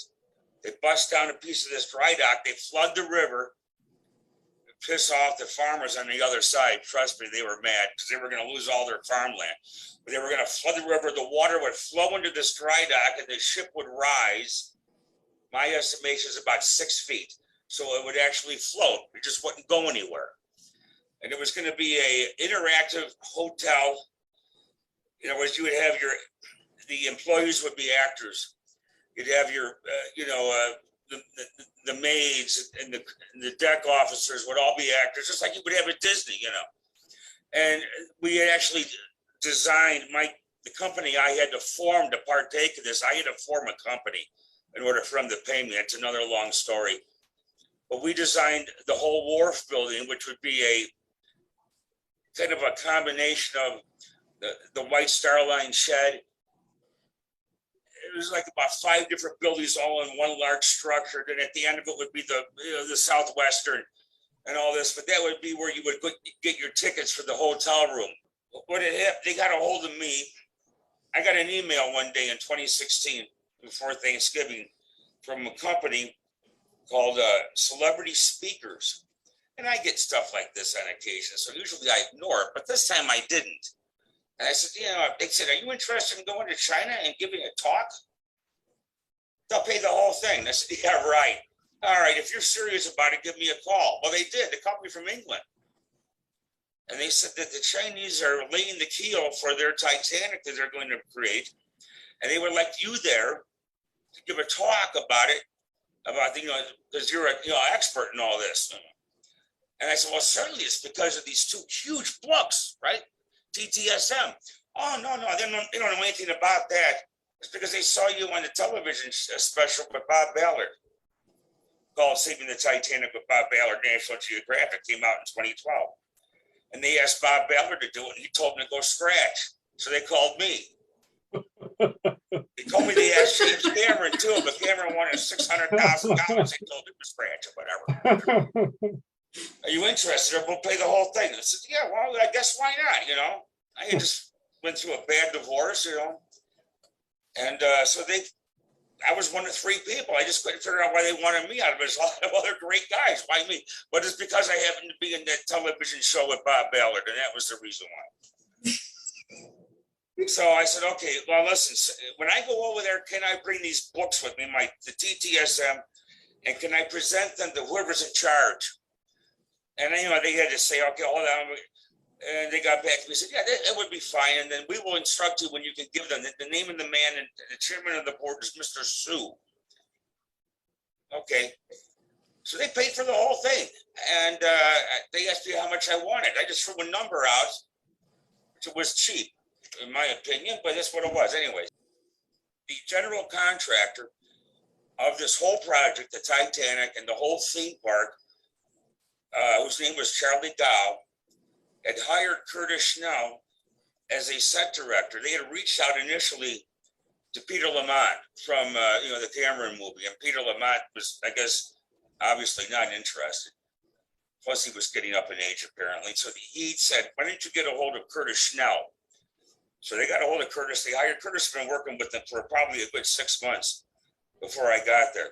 Curtis and I didn't hit it off too well at the airport, but we ended up going there for this event, this keel laying ceremony. I never did give a talk. All they did was march me around the news cameras. It literally marched, what should I do now? Just stand there and smile and wave, that kind of thing. And the very last event of that trip was what they called the Titanic Experts Roundtable.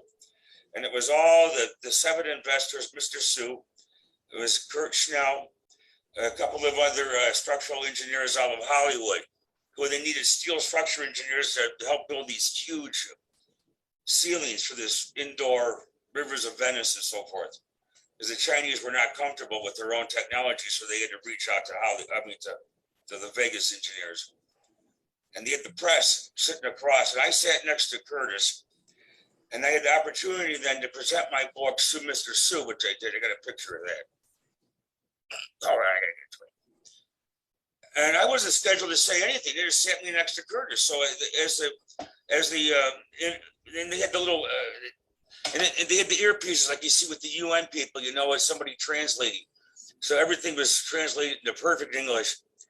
And there was some of the other people that were trying to sell, some of the shipbuilding companies, like the ones that were working with Palmer, were trying to sell their services to the Chinese. But the Chinese were using a Chinese shipyard. So they go around the table, and everybody gives a little speech, and it comes over here to Curtis. Now and Curtis Shell says, I don't have anything to say, but I'm going to hand the microphone over to my trusting partner, Bruce Beveridge, and they hand me the microphone. Out of nowhere, I had to make up something there on the spot. So what I did was, I said, China is the only place in the world that could ever make a copy of the Titanic. Number one is because they have the manpower. Number two, they have the finances to do it. And number three, because they have the love of the ship to pull it off. And the whole place went up, man. They were clapping, standing ovation. They marched me out, put me in another room in front of the press. That night, I went back to Chengdu, and then my translator said, Mr. Sue, I'd like to see you in his office. Because the offices for 7-Star was right there where I was staying. So I went and I saw him with the translator, and he had the books that I had presented him on the table. And he said, can you do this? Can you advise us on how to do this? Can you show us how to do all this interior stuff? And they already had plans. They had already, just Charlie Gao had already created blueprints for this ship. And, but the interiors were never really fully formed. So I said, sure. He said, yes, I can advise you on this. And then I said, would you also hire my co-authors to help me with this? I said, I know a little bit about a lot of things, but I don't specialize in any one thing. And Mr. Sue said, he said, no, you hire him. And that's when I said, this is going to be a big deal. This is a big deal.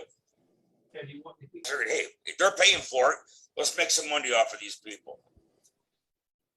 Curtis Schnell was in Hollywood, California. He was a set director. He had to draw plans. They only wanted, out of the 14 different designs of period staterooms, they only wanted 5. Daniel was involved with this one, obviously. But the Hollywood, Curtis Schnell hired on 3 Hollywood grade draftsmen. These are people that can build the Alamo from one photograph. They were those kind of people. But we had to create these staterooms inside of the space that they were building because their rooms were not the same size. This ship was actually horrible. So they wouldn't fund them. And there it sits rusting. The county, the Suning, Daying County was trying to raise funds because they don't want this big piece of steel sitting there either. And they continued on for a number of months and then at a slow pace. Then COVID hit, it went through that, but now, as far as I understand, and I'm still in contact with my translator over there, it's a dead deal. It's just sitting there rusting away. They're going to turn it into the world's largest flower pot. I have no idea. But it was wonderful. It was a wonderful idea. I mean, I told Mr. Sue that, I said, you're going to be on the front cover of Money magazine if you pull this off. They were going to allow Western students on summer break that come in there and work like internships. We were going to have, we even had Hollywood, one of the Hollywood costume companies had already done sample uniforms for the officers. They wanted 2 third-class costumes, and they wanted 2 first-class passenger, male and female. All this was all done up, all big-time Hollywood. Dead in the water. That's what happened with that. Steve Hall makes you wonder, Bruce. I mean, it would have made a good book, wouldn't it? Well, they wanted the book. They wanted you and I write this book, and we were putting together the information for it. They kept asking me, how is the book coming along? I said, the book will be done once you finish the ship, because it's got to be from beginning to end. And I had a photographer who I paid a lot of money to follow me around in China to take pictures of all this shit. In fact, he's the one that took a picture of that lifeboat. He was with me on the Queen Mary for that week. I had a whole crew on the Queen Mary. It was all part of the under the Chinese thing I was researching, and they brought me down into the areas behind the bulkheads and so forth, just so I can kind of. It was an excuse to spend money, is all it was. Let's be realistic about it. I just wanted to go there to hang out with John and David, but I came up with an excuse for it, polluted. So a lot of money after nothing. So that's that. That makes me really sad. It is sad because it was a great project. You know, it was a great project. That just, it seems like such a waste, because that could have been such a cool thing. Not that I would have ever been able to make it to China, but still, that just seems like such a cool thing. It's a shame that something like that couldn't happen here in the US. There's so much talent, so many people that could invest in a project like that here. Yeah, it could, and it could be done. It could be done here in America if somebody wanted to invest some money in. Titanic makes money consistently. It doesn't make a lot of money, but it's consistent. It is consistent. I mean, here it is, 2022. It sank in 1912. So we're still talking about it. People are we will about it. People are still making movies about it. There you go. I was hoping Cameron would make another one. I was hoping, God bless him for what he did, because if it wouldn't have been for that, I mean, the lines were so big at the BTS for membership, they went all the way around the block after that movie came out. Of course, it all died down. It's only the people that are true enthusiasts that are left. But, it was a big push for the whole thing. Cody Reinhardt basically says that they should make a replica in the Great Lakes. Sure. Well, we'll make it by Chicago. That way you can leave a white envelope under the door, bring in some extra guests. You know what I mean? I don't know. So really, if somebody would pay for it, would do it, So let me ask you a question. What should we do? Build another one? What do you think? You're an enthusiast. We've got a lot of people listening in. We can't raise what's down there. We can't raise the Titanic. Well, you could if you wanted to, but I don't have the coin, and the front piece is broken. Do you think we should build another Titanic? What do you think? Wouldn't be because the Greek government wouldn't allow, but that's okay.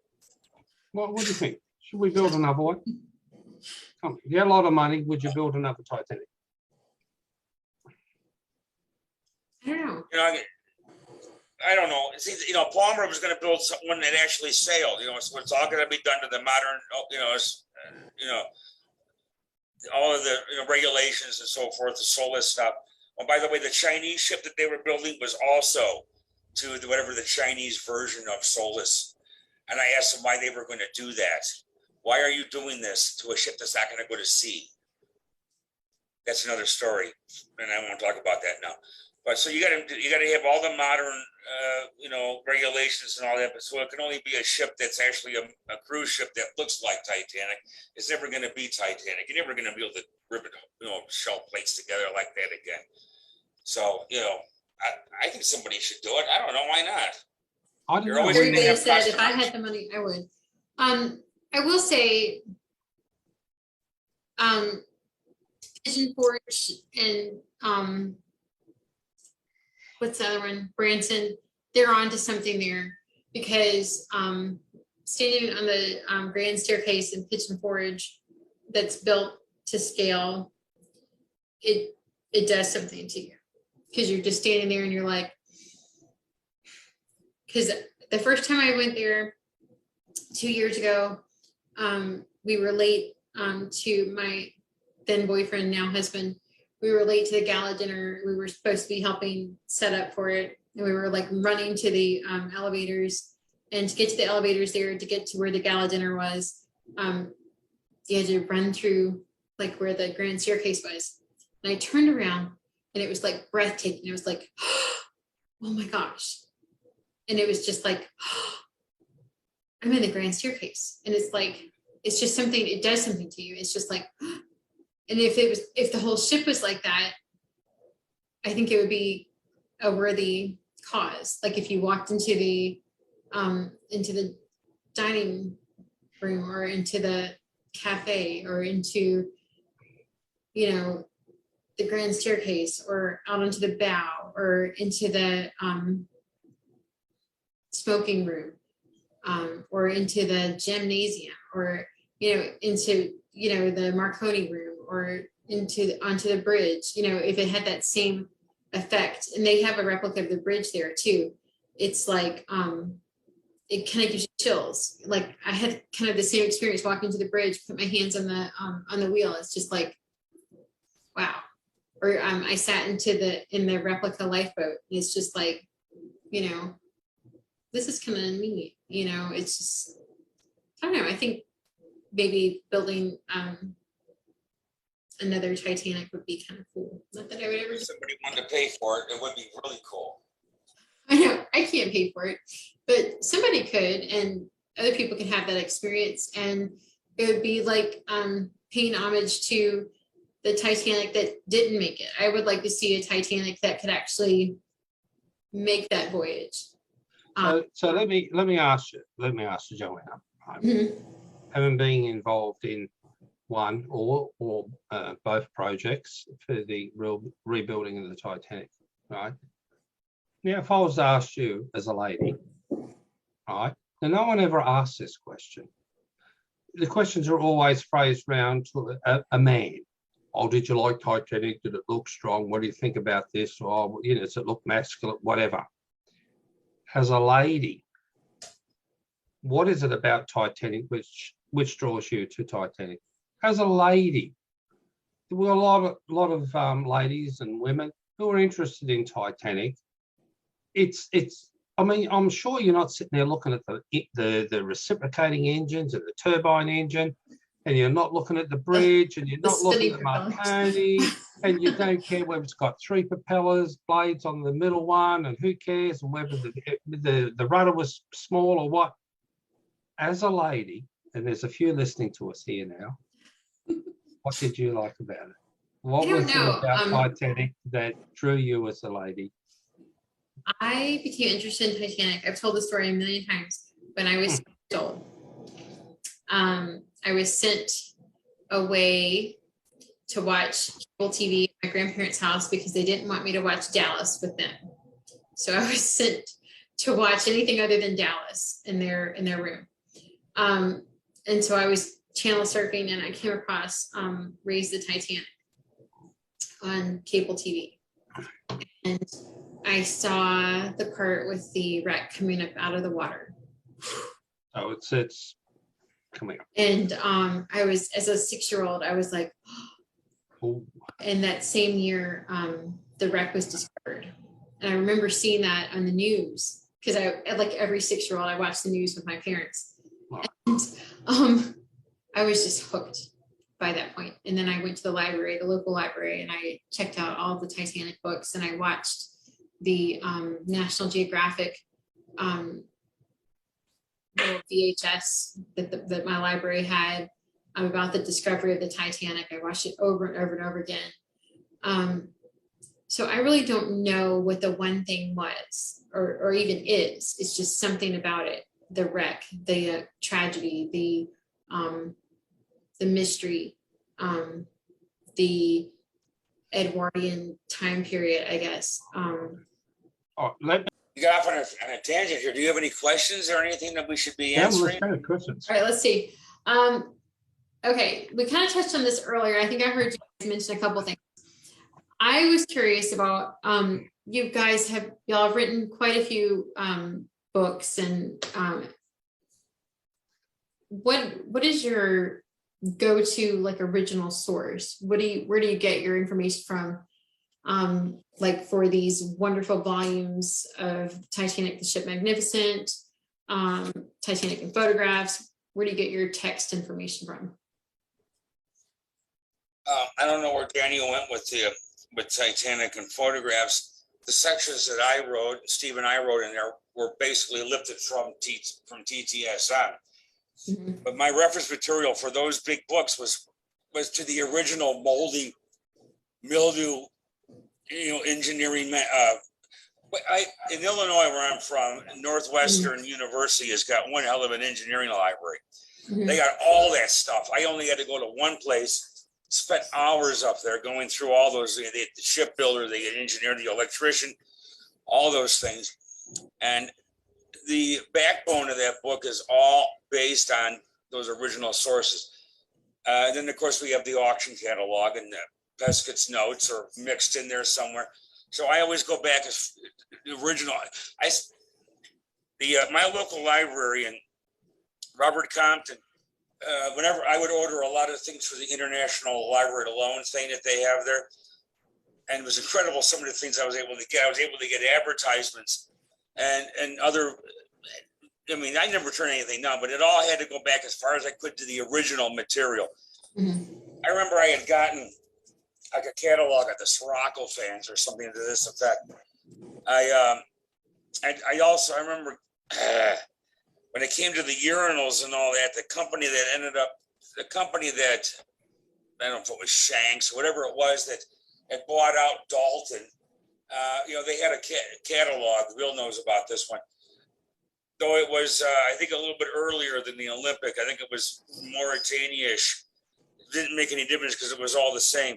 But, go to those catalogs. There was, and every once in a while, somebody will find a publication that I'd never heard of, like, the Sanitary Engineer magazine. It showed a picture of a vacuum cleaner that would have been on the Titanic, something that was from that vintage. The whole article on the needle baths and so forth. So I went back as far as I could to the original. I don't generally trust anything that anybody else has written that's more modern.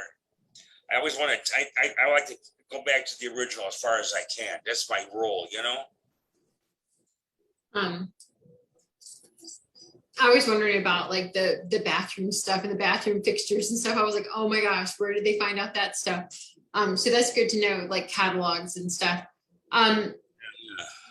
Either one of you collect things? Like, do you collect things? My house is full of Titanic stuff, memorabilia, books, anything I can get my hands on that's Titanic stuff, from the tacky to the ridiculous to the rare and like kind of fragile and kind of hard to find things. Do y'all? I had a piece of skirting board from Olympic, and I don't know, was it C deck, Bruce? I don't know. C62, the stateroom, and I had that, and I didn't think that much of it really. And I said to Clive Palmer, I got a piece of Olympic. Do you want it? And he said, yeah, okay then. So I gave it to him. Somebody in round about 2002, they sent me an email and they said, Mr. Hall. I thought, ooh, Mr. Hall, geez, I'm not that old yet. I've got a piece of steel off the Olympic, and my grandfather used to work for Harland and Wolff, and he's got 2 or 3 pieces, and it was in his garage. I know where it's from because he told me, and he had no reason not to tell me the truth. It's a piece of steel that they took off the Olympic in 1911 after the Hawke collision. Would you like a piece? And I said, thank you very much. And they sent it out to me. And which is, in the end, I used it on the cover of Sam Halpin's book, and which I still have. And every now and then in winter, when it gets cold here, I dip it in boiling water and hold it in my hand because I've got arthritis in my left hand, which I hold on to it. I have a piece of wood which somebody had sent me from the Titanic, and from Kevin's saucer. I think he had sent me a few things. but I really don't have anything really of significance, to be honest, really. I have the Titanic Ship Magnificent limited edition books. I have 2 copies of it. Tan Stefanos, a good friend of mine, he had something which he'd sent to me, and he said, "Here, Steve, it'd be really good if perhaps if you put it on inside one of your books." And I put it inside both volume ones of the limited edition for my children, Luke and Karina. So apart from that, and I've got the watch, which is on the front of Sam Halpin's book, and it's supposed to be from Carpathia, but I don't know. And what I like about it is that I wind the watch up all the time, and it's over there, and I sit there and I put it inside next to my ear, and I think to myself, because I know that the date of it is 1911, because I pull the watch apart, and it tells you what year it was made. And I think to myself, in the end, whoever had this watch, they probably wound it up every day, and it was making this ticking noise at the time the Titanic hit the iceberg and sank. And that's all I really have. And I don't know what, Bruce has got. I did say to Bruce probably maybe 20 years ago or something like that, it'd be nice to have a model of the Titanic, because I can't make models or something. But on the other side of the coin, it just wasn't worth getting Bruce to make it and send it all over here. Probably would have got broken anyway. So, but in the end, I mean, I know we've been talking for 2.5 hours here now, so it's quite a long time. I really think in the end that the way to go forward is build another Titanic. Just find someone that's got a few quid. Let's build another one, build it the best we can. We can't get around from the fact that it needs, there's firewalls and there's all these things. We could go into this in a different conversation. You've got to have stairs here and whatever it was. But I think really let's perhaps just build another one. If somebody wants to build another one, I think for me and Bruce, why don't you send us an email and we'll give you a quote. And we're ready to go, mate. And we'll be there quick as that. And we've seen it all, done it all. We know how to build another boat. We've done the Bible of Titanic. We know what it looks like, Titanic in photographs. We know how it sank, Sam Halpin's book. We know how to draw the boat from the artwork book. And we can sell the some books on the ship for the kids, Titanic 101. We know all about the mysteries, and there was no fire on it. So really, in the end, so we can sell that on fire. Oh, the fire's load of bloody cobblers taking all the coal out of it, and then it stopped the ship from sinking earlier because you took all the bloody coal out of it. Listen, if you were there and the bunker's on fire and you're taking the coal out of it, let's throw it all into the furnaces. Let's empty it out. For the whole ship catches on fire. Listen, you would take the bloody coal out of it, and you'd wheel it to the other side there, and you just use as it go. And the chief engineer, Bell, would say, don't take it all out of there because we'll throw the ship out of balance. I'm not going to bloody alter the bloody balance in the tanks at the bottom. Just take some out of there, some out of there, some out of there. That bloke over there can wheel it into the next boiler room and use some of it in there. But what, you're going to turn around and say, what, Titanic didn't sink when it sunk because the coal bunker was empty? I think y'all could write another book about that. We could write a book about anything, Joe. The coal bunker fire. There you go. All right. Well, Do you have any? You're going to ask me what I collect. I don't collect any of that stuff. People send me stuff on occasion. I've had pieces of the Olympic here. I've had pieces of Olympic wood. I've had one of the napkin rings, and I've either sold it off. Well, I've sold it off. I have, I got a bunch of books here. A lot of antique books that are, my shipbuilding books. When I do see those on occasion, I'll pick them up, even if I don't read them. I have them sitting here. I love these Wonder Book of ships. They have, these came on every so many years. I have a couple of those, but I don't have anything. I don't have any dishes or any silverware or anything like that. Anything I did have is gone. I've had to sell it off. So it's. So do you all have any future projects planned, or is there a future project or two that you would like to consider? Because everybody wants more beverage. Look, I think really it's like anything. Everyone gets disappointed because when you listen, you have a favorite band, and you think to yourself, you know what happened. I mean, me and Bruce are not Paul McCartney and John Lennon. So let's get that right. But I think if you really like Titanic or something, you're going to think, well, who are the go-to authors? Who's wrote the most Titanic books, as in co-authors? It's Steve Hall and Bruce Beveridge and Steve Hall. And it's going to be up to the guys or the people out there. If they want more books, I think me and Bruce are happy to turn around and do a few more for you. And what would I like to do? I think what I would really like to do is do a biography and just turn around and say, me and Bruce, we've done all this. And I think it'd make an interesting read. I think we've touched on it today, what we've done. And I think that would be lovely to do, and that would be lovely to go out on. And if we do the modelling book, where it all started, Titanic Research and Modelling Association, and do a book with art, that would be absolutely lovely too. But I know for a fact that we're never going to be able to catch up with the great George Behe, who's a great mate of mine, and he's put out so many marvellous books. I don't know whether he's listening, George, love you, babe.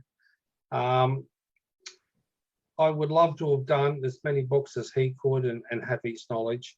I will never catch up.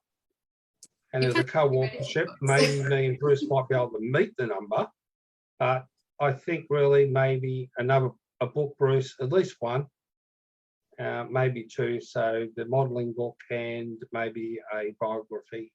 And anyone's got any questions or suggestions, just send it through. So, and let everyone know, I've got bad sinus and I've got a couple of teeth missing here. So it's a little bit hard for me to talk. Okay, so. You're doing great. You're doing great. No, great. Anyway, guys, I think we're pretty. No other questions? We're probably going to wrap things up. It's 11:15 p.m. here on a Saturday night. But this has been great fun. I really enjoyed this, and I cannot thank you both enough. Just a lot of fun. I've learned so much. I really have. I hope our viewers have enjoyed it. The live viewers, and again, this is going to air in the recorded version here on Facebook and on the YouTube channel. I just want to again say this is a fantastic book. If you don't already have RMS Titanic and 50 Objects, go get it. Oh, thank you. Thank you very much, Shirley. So many thanks to Bruce and Steve and to White Star Memories for their contribution as well to this fantastic book. And Bruce and Steve, thank you so much for joining me tonight for episode number 6 of Deep Conversations. Hopefully it won't be another year before I do another episode. No, that's all right then. So I hope you enjoyed us talking, and it's nice to, I don't know, nice to see Bruce, nice to see you and everyone who dropped in. Thank you very much, and thank you everyone for buying our books. And thank you to my viewers, to our viewers, and hopefully we'll see you again soon. Thanks so much, everybody. Have a nice evening. Take care, everyone. Good night. Thank you. Bye-bye. Thank you for being here. Good night. Bye-bye. Bye. Good night.